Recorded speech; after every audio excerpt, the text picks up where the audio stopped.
ఇప్పుడే చెప్పుకున్నాం కదా, యుద్ధం వల్ల పెట్రోలు, డీజిలు, గ్యాస్ రేట్లు పెరుగుతాయని. వాటి రేట్లు పెరిగితే ఆటోమేటిక్‌గా కడమ వాటి రేట్లు కూడా పెరగాలి. కానీ చిత్రంగా రేట్లు తగ్గుతున్నాయి చూడుండ్రి.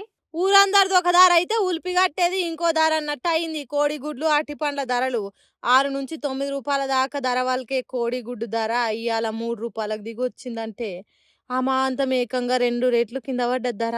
దీంతోని పౌల్ట్రీ రైతులు పరిశానల పడ్డరు.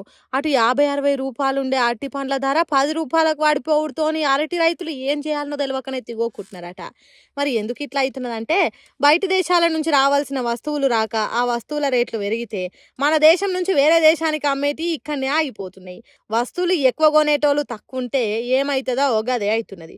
కోడిగుడ్లు, అరటి పండ్లు బయట దేశాలకు యుద్ధాలు చేయబట్ట అయిపోయిందట. 4 రూపాయలు ఒకటి. నేను 100 గుడ్లు వచ్చి 450 రూపాయలు డజను. డజన్ గుడ్లు వచ్చి 65.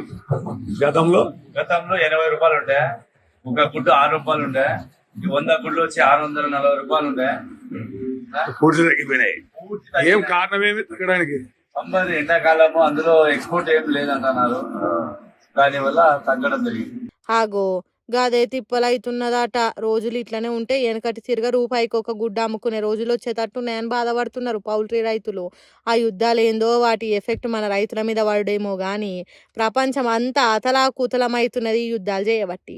ఇప్పటికైనా వెనకకు తగ్గుతాయో ఇజ్రాయెల్, ఇరాన్ దేశాలు అంటే ఇంకింత ఎక్కువనే కజ్జకు కాలు దువ్వుతున్నాయి. ఇట్లా అయితే ఎట్లనో ఏమో పోన్రి.